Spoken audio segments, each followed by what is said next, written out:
एक बार भगवान कपिलवस्तु गए। उनके शिष्यों में एक स्थिविर अनिरुद्ध की बहन रोहिणी वहां रहती थी। उसके परिवार के सभी लोग स्थिविर अनिरुद्ध को मिलने आए, लेकिन रोहिणी नहीं आई। अनिरुद्ध चिंतित हुए। उन्होंने अपनी बहन को बुलवाया। वह आई भी तो मुंह ढक कर आई। स्थिविर अनिरुद्ध तो बड़े चिंतित हुए। उन्होंने उससे पूछा कि पहले तो तू आई नहीं, अब आई भी है तो मुंह ढक कर आई है, इसका कारण क्या है? रोहिणी ने कहा, मेरा चेहरा अनायास विकृत हो गया है, सारे चेहरे पर फपोले हो गए। मैं छवि रोग से पीड़ित हूं, इसलिए पहले आई नहीं। लज्जावश आपने बुलाया तो आई हूं, लेकिन मुंह ढक कर आई हूं। ये मुंह दिखाने योग्य नहीं रहा। स्थिविर अनिरुद्ध ने उससे कहा, छोड़ इसकी फिक्र। भगवान का आगमन हुआ है। उनके 10,000 भिक्षु गांव में हैं।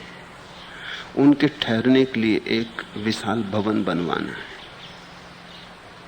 तो उस भवन को बनाने में लग जा।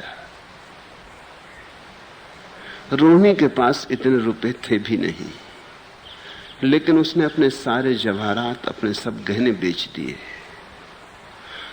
और भिक्षुओं के निवास के लिए भवन बनवाने में लग गई।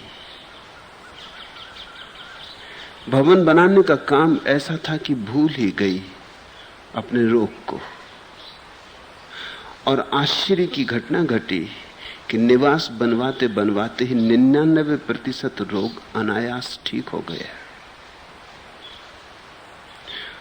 लेकिन वह अभी भी भगवान के दर्शन को नहीं आई थी। तब भगवान ने उसे बुलवाया और पूछा, क्यों नहीं आई? उसने कहा, बनते, मेरे शरीर में छवि रोग उत्पन्न हो गया था, उसी से लज्जित होकर नहीं आई। अब स्थिविर अनिरुद्ध की दवा से 99% तो ठीक हो गया है, लेकिन 1% अभी भी बाकी है। ये कुरूप चेहरा आपको कैसे दिखाऊं, इसलिए बचती थी। आपने बुलाया तो आई हूं, क्षमा करें। भगवान ने पुनः पूछा, जानती हो ये किस कारण हुआ? नहीं बनते, वह बोली। भगवान ने कहा, रोहिणी, तेरे क्रोध के कारण। यह अत्यंत क्रोध का फल है, और इसीलिए देख कि करुणा से अपने आप दूर हो चला है। और क्रोध तो अहंकार का परिणाम है।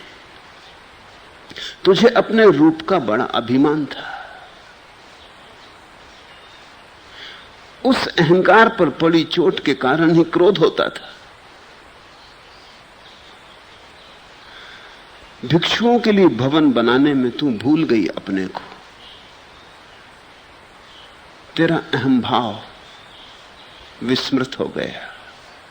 तू ऐसी संलग्न हो गई इस करुणा के कृत्य में कि अहंकार को खड़े होने की, बचने की जगह ना रही। इसलिए देख, रोग अपने आप दूर हो चला है, लेकिन पूरा दूर नहीं हुआ, क्योंकि अहंकार तेरा छूटा तो, लेकिन बोधपूर्वक नहीं छूटा है। इसलिए 1% रोग बचा है। करुणा तो तूने की, लेकिन करुणा जानबूझकर नहीं की है, मूर्छा में की है। भाई ने कहा है इसलिए की है।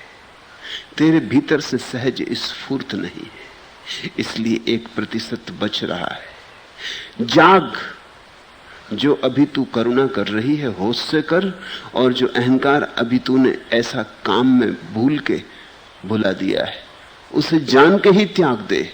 और कहते हैं, इस बात को सुनते सुनते ही रोहिणी का सारा रोग चला गया।